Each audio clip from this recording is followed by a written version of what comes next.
L'Éternel Dieu... Pardon, excusez-moi.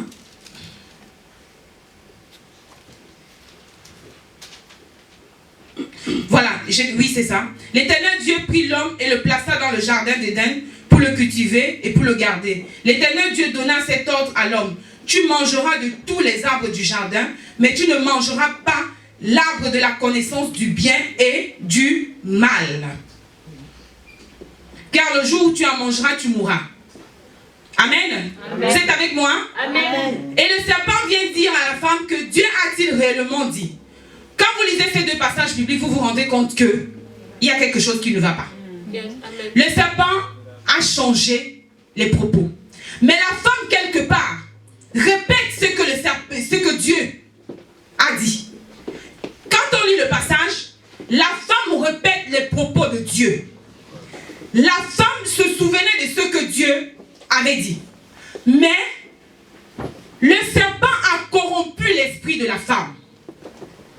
Parce que la femme passait déjà son temps avec le serpent. Bien aimé. Quelqu'un ne peut pas corrompre votre esprit s'il ne passe pas du temps avec vous. Si quelqu'un ne vous parle pas. Car la Bible dit quoi? La foi vient de ce qu'on entend. Bien aimé. La foi vient de ce qu'on entend. Donc à force d'entendre quelque chose, ça commence à agir dans ton subconscient. Ça commence à agir en toi. Ça commence à prendre forme. Et ça prend vie. Amen. Amen. Si le serpent est allé corrompre la femme, si le serpent est allé parler à la femme, ça veut dire qu'il y avait déjà amitié entre la femme et le serpent. Je ne peux pas venir te dire quelque chose si je n'ai pas confiance en toi. Je ne peux pas venir te donner un conseil si je n'ai pas pour habitude de parler avec toi. Amen. Je ne me lèverai pas comme ça un matin et venir dire que je te donne conseil si je ne parle pas avec toi. Ça veut dire que le serpent était déjà ami avec la femme. Alors le serpent a eu le temps de connaître qui était la femme, a eu le temps de juger l'identité même de la femme. Et il s'est dit, si je passe par l'homme, ça va être compliqué. Mais c'est par elle que je vais passer. Yes. Mais la servante a dit quelque chose tout à l'heure, que c'est l'homme qui devait éduquer la femme. C'est l'homme qui devait donner l'éducation à la femme. Mais l'homme a failli. Parce que s'il avait fait son travail, le serpent n'aurait pas eu place pour pouvoir corrompre l'esprit de la femme. Amen. Amen. Le serpent est allé corrompre l'esprit de la femme. Car le serpent a regardé parmi les êtres. Il a vu l'homme. Il a vu la femme. Il s'est dit, cette femme, elle a souvent l'habitude d'être seule. Je vais devenir ami avec elle. Et comme ça, je pourrai bien rentrer pour pouvoir détruire ce que Dieu a fabriqué, a façonné. Mais je vais vous dire une chose, bien aimé. La Bible dit quoi? Que Dieu a dit, faisons l'homme à notre image et selon notre ressemblance. C'est Dieu qui dit. Et quand il dit faisons, il n'était pas seul. Il ne se parlait pas à lui seul. Faisons l'homme à notre image et selon notre ressemblance. Mais quand il a dit, quand il a fait la femme, est-ce qu'il a dit faisons? Qu'est-ce qu'il a dit? Je. Il a dit je. Pourquoi je? Parce qu'à la femme, il y a un mystère. Yes. Il y a quelque chose qui est caché dans l'identité. Est-ce que je parle à quelqu'un? J'ai dit, dans la femme, il y a un mystère. Amen. Il y a quelque chose. Yes. Femme, aujourd'hui, tu vas connaître ton identité. Amen. Et tu vas arrêter de te négliger. Amen. Alléluia. Amen. Il a dit je. Il n'a pas dit faisons. Pourquoi il dit je? La Bible dit quoi? Qu'il fit tomber un profond sommeil en Adam. Et il prit la côte et il fabriqua la femme. Amen. Amen. Quand il a fabriqué l'homme, la fabrication de l'homme, elle est différente de la fabrication de la femme. Amen. Amen. C'est avec la côte de l'homme qu'il a fabriqué la femme. Et quand il a fabriqué la femme, il lui a aussi donné son esprit et son souffle, comme il a donné à l'homme.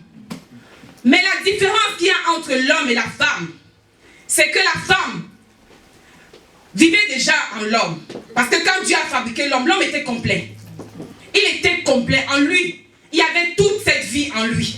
Mais il a enlevé la femme de l'homme. Et quand il a soufflé Il a donné un souffle à la femme. Donc la femme, quand elle se lève avec double portion. Amen. Yes. Elle a non seulement la portion de l'homme qu'elle a prise en sortant de lui, mais elle a aussi la portion que Dieu lui donne. Amen. Yes. On se comprend? Amen. Amen. Amen. Elle a aussi la portion que Dieu lui donne. Elle a double portion. Et Dieu dit, je lui ferai une aide semblable. Bien aimé, une aide. Quand tu demandes à quelqu'un de t'aider, soit elle a la même force que toi, soit elle est plus forte que toi. Amen. Mais je vais dire à une femme aujourd'hui que tu as la force, tu as la capacité. Amen. Femme, ne néglige pas cela. Amen. Ne néglige pas ce que Dieu a déposé en toi. Car il y a la lumière dans ta vie. Amen. Alléluia. Amen. Mais Satan a vu cela. Satan a vu cette lumière, cette force, cette double portion. Yes. Et Satan s'est dit, mais non, avec l'homme, je ne peux rien faire. Mais je dois passer par la femme pour atteindre mon objectif. Déjà qu'il était jaloux. Jaloux du fait que Dieu a créé une belle créature. Dieu lui-même, quand il a créé l'homme, il est resté comme ça, il a commencé à contempler son œuvre, son chef-d'œuvre. Il a dit, oh, ça c'est parfait. Yes. C'est parfait ce que j'ai créé. Yes. Vous savez, Dieu a pris encore plus de temps en créant la femme. C'est comme quand vous voulez mettre un produit sur le marché. Je vais prendre l'exemple des téléphones. D'une marque qui est vulgaire, que tout le monde aime aujourd'hui. Je vais taire le nom. Ils ont sorti, il y a jusqu'à 10. Quand je dis 10, vous savez de quelle marque de téléphone je parle. Ils ont sorti le 1. En sortant le 1, ils ont sorti le 2. Dans le 2, il y a la différence. Si on prend le 1 et le 10 aujourd'hui, vous voyez qu'il y a une différence. Les capacités ne sont pas les mêmes. Il y a des choses qu'il n'y avait pas dans le 1, qu'il y a aujourd'hui dans le 10. Alors, Dieu en créant la femme, il a dit, j'ai créé l'homme. Mais je ne créerai pas la femme comme j'ai créé l'homme. Il a créé la femme avec des courbes. Yes. Il a créé la femme avec quelque chose qui peut attirer des regards. Yes. Il a créé la femme avec quelque chose de bon, de délicieux et de parfait. Yes. Amen. Amen. Tout simplement pour plaire à l'homme. Il aurait pu aussi créer la femme comme l'homme. Mais il l'a créée différemment. Satan a dit, non. Il a créé l'homme, je n'ai pas été content. Il crée la femme, je ne suis toujours pas content. Mais quand je regarde l'homme et la femme, je vois leur identité, je me rends compte que leur identité est différente. Je me rends compte que si je veux atteindre le monde, il faudrait que je passe par la femme. Bien aimé. Les ténèbres sont rentrées par la femme, mais aussi la lumière est venue par la femme. Amen. Amen. Amen. Il y a eu les ténèbres en passant par Satan, mais il y a la lumière qui est Christ, Yes. qui est rentrée par la femme. Alléluia. Amen. Alors je vais dire à une femme, femme, ne te néglige pas. Amen. Ne te néglige pas, car tu es la lumière. Amen. Alléluia. Amen. Alors, Satan s'est dit, femme, je vais t'humilier. Femme, comme je ne peux pas être au même niveau que toi, tu vas être un instrument pour moi. Tu vas être un instrument pour que je puisse arriver à mes fins. Il a commencé à corrompre l'esprit de la femme. Il a commencé à faire comprendre à la femme qu'elle n'est rien.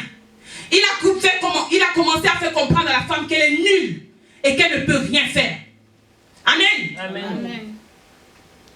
Et aujourd'hui, nous avons la preuve. Les femmes, aujourd'hui, se battent. Elles se battent pour l'égalité des sexes. La femme n'a pas besoin de se battre avec un homme. La femme se bat aujourd'hui pour l'égalité des sexes parce qu'elle ne connaît pas son identité. Une femme qui connaît son identité ne te battra jamais. Une femme qui connaît son identité ne va jamais se compromettre. Amen. Parce que chaque femme doit connaître son identité. Et en chaque femme, il y a une lumière quelque part qui sommeille, qui a besoin de briller. Amen. Amen. Qui a besoin d'être mise en avant. Amen. Alléluia. Amen. Alléluia. Amen. Bien-aimée, femme, il est important pour toi que tu saches que Dieu, en te créant, il avait des plans parfaits. il avait des plans parfaits. Et ces plans doivent s'accomplir. Amen. Car tu es sur cette terre pour un but. Amen. La femme a les douleurs de l'enfantement. Mais l'homme ne les a pas. L'homme n'a pas la douleur de l'enfantement. Pourquoi la femme? Parce que tu es cette lumière-là, par qui vient la vie. Tu es ce vase-là, par qui vient la vie. Tu portes un enfant 9 mois dans ton sein. Tu souffres tous les malaises. Tu as toutes les envies, toutes les nausées, tous les malaises. Tu n'arrives même plus à trouver la position, comment dormir dans le lit. Mais Dieu a mis en toi la capacité de porter cela. Je vous donne simplement un seul exemple. Si votre mari, votre fils a la grippe, c'est comme s'il va mourir tout de suite. Ah oui. Ai-je tort? Non. Un homme qui est malade, c'est comme s'il va mourir tout de suite. Il ne devient plus qu'un bébé. Vérité.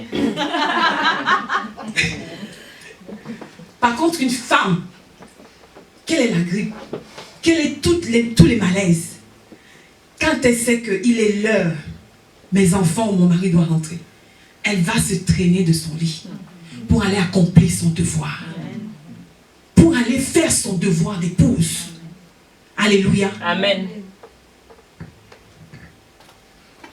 Qui des deux est donc plus fort? L'homme ou la femme? La femme. La femme. Évidemment que c'est la femme. On n'entend plus la voix des hommes. Hein. La femme. Dieu a donné une force à l'homme, à la femme. Dieu a donné une force à la femme. Amen. Il a déposé en la femme. Amen.